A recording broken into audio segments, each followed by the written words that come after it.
My name is Anna. I am 28 years old. I never planned to fall in love this way. It started as a joke, a silly prank from my friend Maya. She always said I needed to talk to someone new. One evening, she took my phone, laughed, and sent a voice message to a stranger on an old group chat we both forgot about. "Hello, mystery man," she said into the phone. "My friend Anna is single and bored." I was embarrassed. I told her to delete it. She just laughed and said, "Maybe he will reply." I thought he wouldn't. I forgot about it, but the next day he did reply. His name was Peter. His voice was warm. He said, "Hi Anna, I'm Peter." This made me smile. "Thanks for the surprise." I didn't know what to say. I listened to his message twice. I didn't reply for a day. I wasn't sure. I asked Maya if I should. She said yes. So I replied. I kept it short. "Hi. Sorry for the weird message. My friend was joking." But hello, that was it. I didn't expect more, but Peter sent another voice note. He said he liked my voice. He said he didn't mind the joke. He asked how my day was. That's how it started. We sent short messages, voice notes, texts every day. We didn't talk about big things at first, just silly things. How the weather was, what we ate, songs we liked. He liked old jazz. I liked soft piano music. He sent me a song called Autumn Leaves once. I listened to it at night while brushing my hair. I smiled without knowing why. He was kind, funny, soft-spoken. I started looking at my phone more often, waiting for his name to appear. I didn't know him. Not really, but it felt easy to talk to him. Weeks passed, then months, still just messages and voice notes. But they became longer, deeper. He told me about his job. He worked in a small bookshop in another city. He loved old books. He told me about his favorite one, a story about two people who write letters across a war. He said the book made him cry. He asked if I liked books too. I said yes, but I mostly read stories online. He laughed and called me Modern Anna. I liked that. No one ever gave me a name before. One evening after 3 months of talking, Peter said, "Can I call you?" I froze. We had never spoken live before, only messages. I said yes.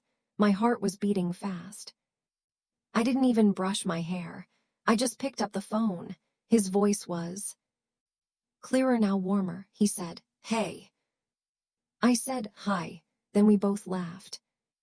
That night, we talked for 3 hours about nothing and everything. It felt like I had known him for years. After that, we spoke on the phone every night. One night Peter said, "I think I'm falling for you." I didn't know what to say. My chest felt full. I said, "Me too." And it was true. I didn't see his face. I never met him, but I knew his heart, and he knew mine. We were close, closer than people who see each other every day. Our words were the only bridge between us, but that bridge was strong. We decided to meet. After 5 months, we picked a small town between his city and mine. I was nervous. What if the real person didn't match the voice? What if he didn't like me in real life? But the moment I saw him at the station, all fear left me. He looked just like his voice. Soft, calm, warm. He held a small flower in his hand.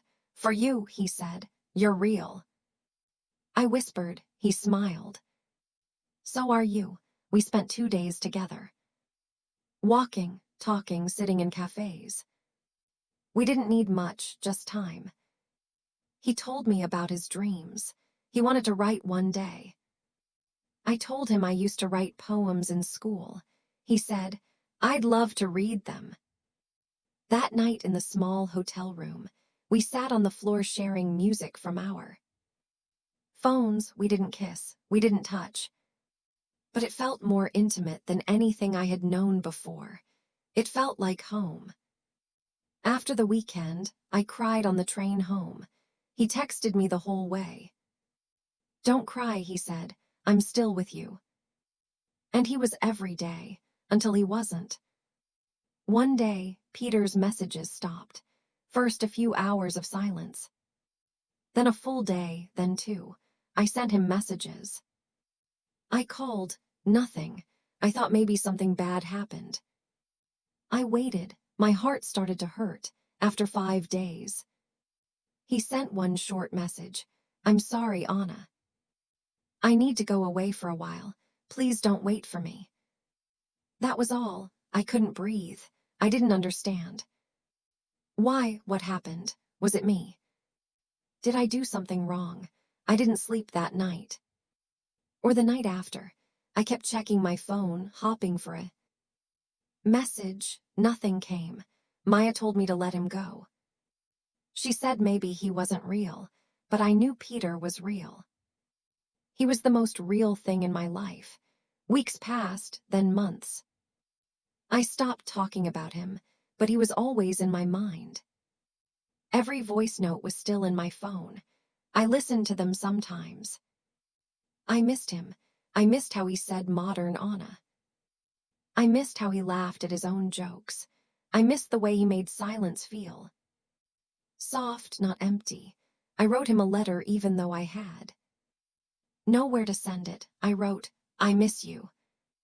I don't know what happened, but I hope you're okay. I hope you're safe. I still love you." I started walking in the evenings. I walked past the same bench we used. When we met, I sat there watching people, listening to the world move. I was quiet, not sad, just waiting, but I didn't know for what. Maybe for peace. Maybe for an answer. Then one day, something arrived. A letter, a real one, not a message. Not an email, a paper letter. It had no name. Just my address. My hand shook as I opened it. The first line said, "Anna, I never stopped loving you, but I had to disappear. Before I share the rest of my story, I need to know, where are you listening from? Knowing someone hears me, understands me, gives me strength." I read the first line again. "Anna, I never stopped loving you, but I had to disappear." My hands were shaking. My heart was loud. I sat down on the floor and read the letter slowly, word by word. It was Peter. His handwriting was small and soft. Just like his voice, he wrote, "I didn't want to hurt you, but I was not strong enough to stay. I found out something about myself. Something I didn't expect. I was sick. The doctors said it was serious. I didn't know how to tell you. I covered my mouth. I could not believe it. He had been sick and he never told me." I read on. "I wanted to protect you from the pain. I didn't want you to worry. I thought I could just go away and make it easier. But the truth is, leaving you was the hardest thing I've ever done." I felt tears fall down my face.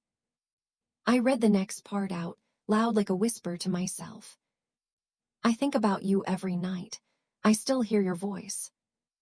I still remember your laugh. I kept your letter."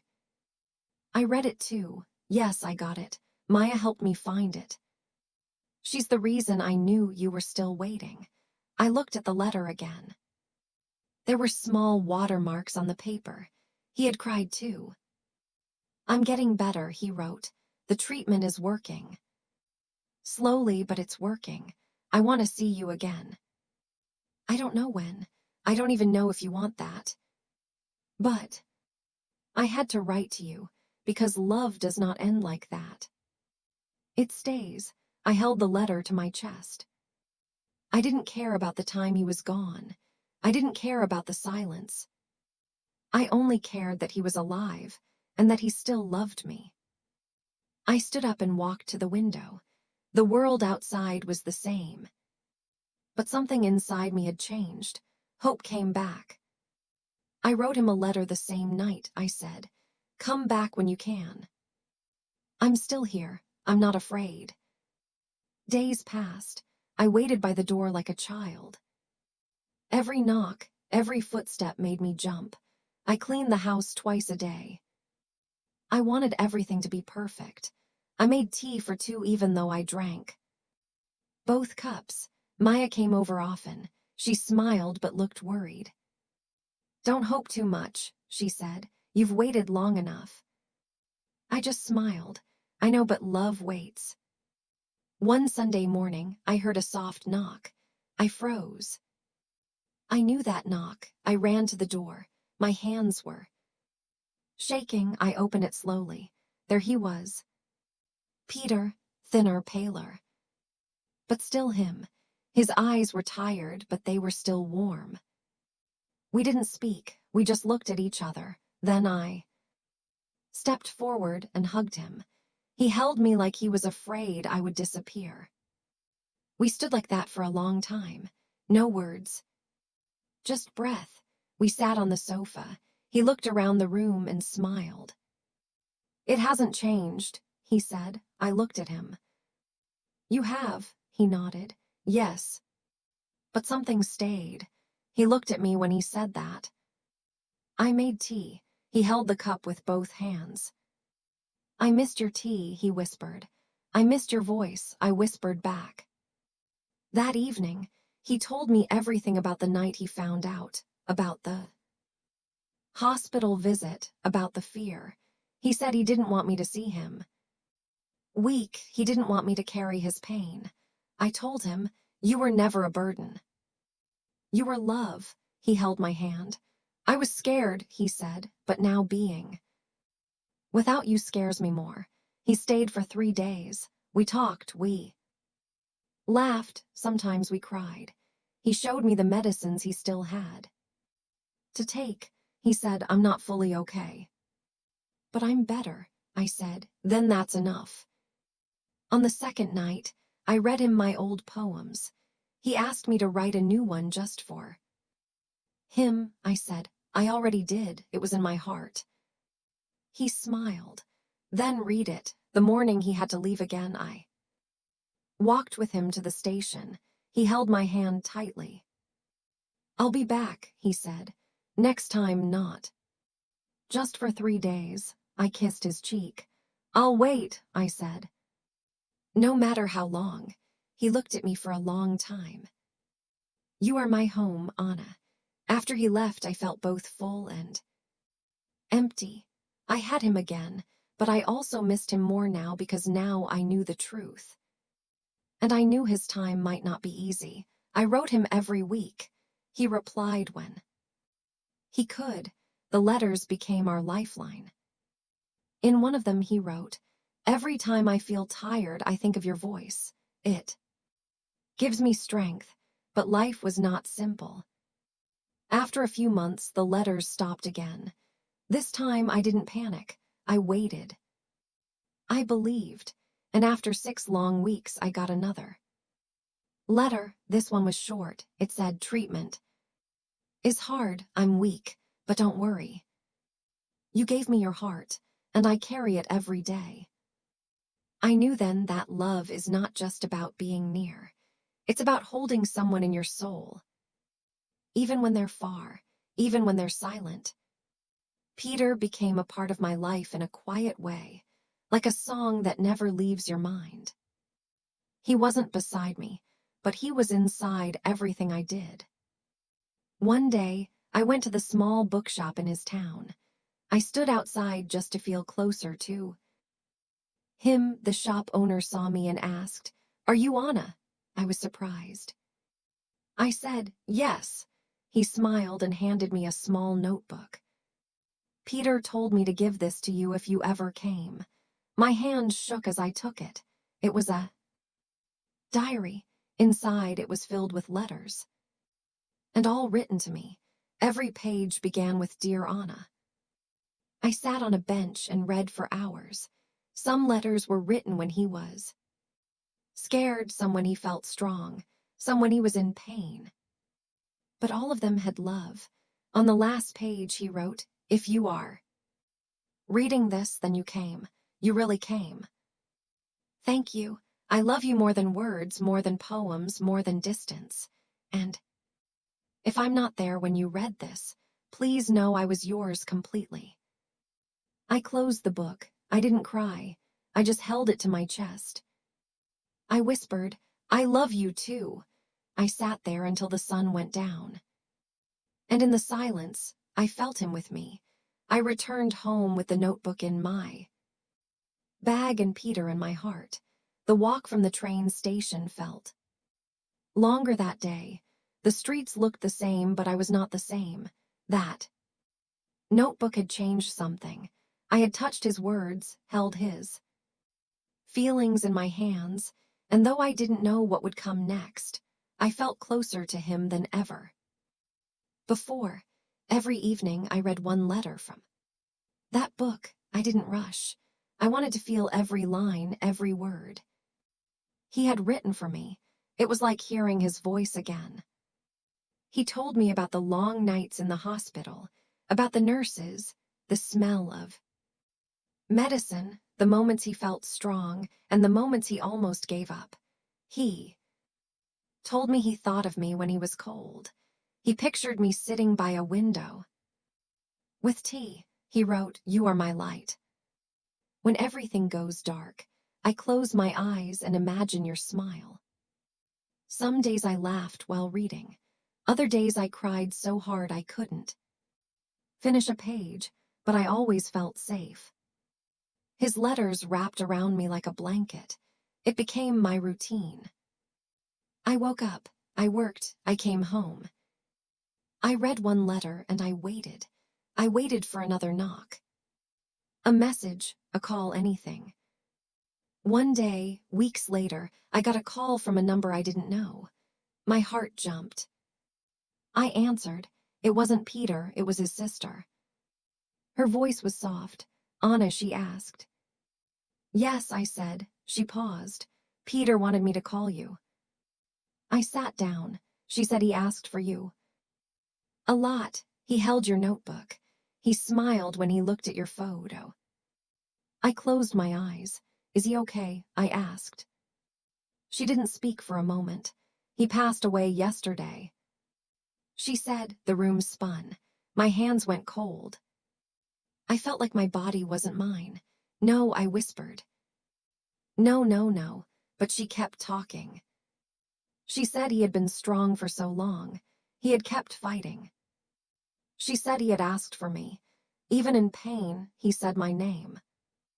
He held the notebook. He said, "Give her my words." I didn't remember the rest of the call. I don't remember what I said or how long. I cried. All I remember is sitting on the floor, holding the phone, shaking. The person I loved most was gone. But he had left me something no one else ever had. His heart. His truth, his voice in letters. The days after felt empty. I didn't eat much. I didn't talk. Maya stayed with me for a few nights. She cooked. She held my hand. She read some of the letters out loud. When I couldn't, "He loved you," she said again and again. He really did. I knew it was true. That made it harder. But also softer. A week later, I got another envelope. The mail. Inside, there was a key and a note from his sister. "He left something for you. It's at the bookshop. He wanted you to have it." The next day, I went back to the shop. The owner gave me a small wooden box. It was old but clean. Inside were pages of unfinished writing, stories, poems, letters, and all from Peter. Some were dreams, some were fears, some were just memories written down. And on top was one letter sealed with red wax. It was for me. I opened it with shaking hands. It said, "My Anna, if you are reading this, I'm not there anymore. I hate that, but I know you are strong. You always were. Thank you for loving me. Thank you for waiting. Thank you for every message, every word." Every bit of hope you gave me. I want you to keep living. I want you to smile again. I want you to find happiness even if it looks different now. I don't want to be your ending. I want to be your beginning. Please write again. Share our story, not for me. For you, for love. I closed my eyes and cried. But this time the tears were warm, not just sad. There was love in them. I stayed in the bookshop for hours that day. I read everything. I smelled the old pages. I felt him everywhere. He had left a piece of himself behind. And he wanted me to carry it forward. That night I wrote for the first time. In a long time I wrote something new, not a letter. A story, our story. I didn't care if anyone read it, I just needed to let it out. The pain, the beauty, the love. It flowed from me like rain. Weeks passed, then months. The pain didn't leave, but it changed. It became part of me. It sat in my chest quietly, like a soft ache, but it didn't stop me from walking, from smiling again, from breathing deeper. One evening, Maya and I were having tea. She looked at me and said, "You look different." I smiled. I feel different. She reached across the table and touched my hand. "You were lucky, Anna. You got real love." I nodded. Yes, even if it didn't last forever, it was real. I visit the bookshop sometimes. I sit in the back and read. I talk to the new owner who says Peter's name with care. Sometimes I see customers pick up the old story notebook he left behind. I wonder if they feel the magic I feel when I read his words. And I keep writing. Every story I write now holds a piece of Peter, a line, a thought, a memory. I carry him with me, not in sadness, but in love. He didn't stay. But he didn't leave me either. He became a part of who I am. Love doesn't always end with a kiss or a wedding. Sometimes it ends with a letter, with a voice that lives in your heart, with a journey of two hearts that met by chance and stayed connected forever. If this story touched your heart, don't forget to like, comment, and share. More emotional and inspiring stories are coming soon.